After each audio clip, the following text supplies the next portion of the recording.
ಟ್ರಕ್ನ ಇಂಜಿನ್ನಲ್ಲಿ ತಾಂತ್ರಿಕ ಸಮಸ್ಯೆಯಿಂದಾಗಿ ಏಕಾಏಕಿ ಬೆಂಕಿ ಹೊತ್ಕೊಂಡಿದೆ. ಇದರಿಂದಾಗಿ ಟ್ರಕ್ನ ಮುಂಭಾಗ ಕಂಪ್ಲೀಟ್ ಸುಟ್ಟು ಕರಕಲಾಗಿದೆ.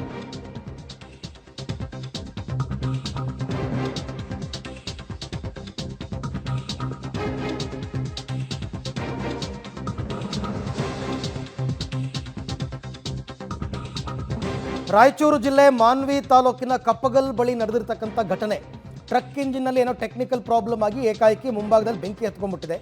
ಹಾಗಾಗಿ ಮುಂಭಾಗ ಕಂಪ್ಲೀಟ್ ಸುಟ್ಟು ಕರಕಲಾಗಿದೆ. ದೃಶ್ಯದಲ್ಲಿ ನೀವೀಗ ನೋಡ್ತಾ ಇದ್ದೀರಾ ನೋಡಿ, ದೊಡ್ಡ ಟ್ರಕ್ಕು ಫ್ರಂಟ್ ಕಂಪ್ಲೀಟ್ ಹೊತ್ತು ಉರಿದು ಬಿಟ್ಟಿದೆ. ಆಮೇಲೆ ಈ ಟ್ರಕ್ನಲ್ಲಿ ಚಾಲಕ ಮತ್ತು ಕ್ಲೀನರ್ ಇಬ್ಬರಿದ್ದರು. ಇಬ್ಬರು ಬೆಂಕಿ ಕಾಣಿಸ್ಕೊಳ್ತಾ ಇದ್ದಾಗೇ ಇಳಿದು ಓಡಿದ್ದಾರೆ, ಪ್ರಾಣಾಪಾಯದಿಂದ ಪಾರಾಗಿದ್ದಾರೆ. ಆಮೇಲೆ ಅಗ್ನಿಶಾಮಕ ದಳದವರು ಬಂದು ಬೆಂಕಿ ನಂದಿಸುವ ಕಾರ್ಯವನ್ನು ಮಾಡಿದ್ದಾರೆ. ಇದು ಮಾನ್ವಿ ಪೊಲೀಸ್ ಠಾಣಾ ವ್ಯಾಪ್ತಿಯಲ್ಲಿ ನಡೆದಿರತಕ್ಕಂಥ ಘಟನೆ. I think battery short circuit ಆದಾಗಲೂ ಕೂಡ ಕೆಲವು ಸರ್ತಿ ಈ ರೀತಿ ಆಗುತ್ತೆ. ಅಥವಾ ಇವೆಲ್ಲ ಟ್ರಕ್ ಇಂಟರ್ಸ್ಟೇಟ್ ಟ್ರಕ್ಗಳು ಸಾವಿರಾರು ಕಿಲೋಮೀಟ್ರಿಂದ ಜರ್ನಿ ಮಾಡ್ಕೊಂಡು ಬರ್ತಿರ್ತವೆ. ಅಂಥ ಸಂದರ್ಭದಲ್ಲೂ ಓವರ್ ಹೀಟಿಂದ ಆಗ್ಬೋದು. ಕಾರಣಗಳನ್ನ ಹುಡುಕೋದಕ್ಕಿಂತ ಪಿರಿಯಾಡಿಕ್ ಮೇಂಟೆನೆನ್ಸ್ ಇರಬೇಕಿದೆ ಎಲ್ಲವೂ ಕೂಡ. ಅದಿಲ್ಲ ಅಂತಂದರೆ ಈ ರೀತಿ ಆಗುತ್ತೆ ನೋಡಿ. ಪುಣ್ಯಕ್ಕೆ ಮುಂಭಾಗ ಮಾತ್ರ ಹತ್ಕೊಂಡಿದೆ. ಟ್ರಕ್ಕಲ್ಲಿ ಏನಿತ್ತು ಅಂತ ಗೊತ್ತಿಲ್ಲ. ಬಟ್ ಆ ವ್ಯಾಗನ್ ಅಂತ ಹೇಳ್ತಾರಲ್ಲ, ಹಿಂಭಾಗದ ಆ ಬಾಕ್ಸ್, ಆ ವ್ಯಾಗನ್ಗೇನೂ ಆಗಿಲ್ಲ.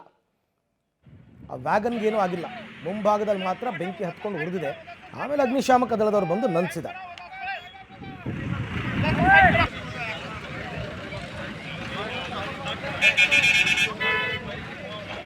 ಈ ಬಗ್ಗೆ ಮತ್ತಷ್ಟು ಮಾಹಿತಿ ನನ್ನ ಕೊಲೀಗ್ ವಿಜಯ್ ಅವರಿಂದ ಪಡ್ಕೊಳ್ಳೋಣ. ಎಸ್ ವಿಜಯ್, ಈಗ ಯಾವ ಕಾರಣದಿಂದ ಈ ರೀತಿ ಏಕಾಏಕಿ ಬೆಂಕಿ ಹೊತ್ಕೊಳ್ತು ಅಂತ ಗೊತ್ತಾಯ್ತಾ? ಸದ್ಯಕ್ಕೆ ಕ್ಲೀನರ್ ಮತ್ತು ಚಾಲಕ ಇಬ್ಬರು ಕೂಡ ಎಲ್ಲಿದ್ದಾರೆ? ಅವ್ರು ಏನು ಹೇಳ್ತಾರೆ ಈ ಘಟನೆ ಬಗ್ಗೆ?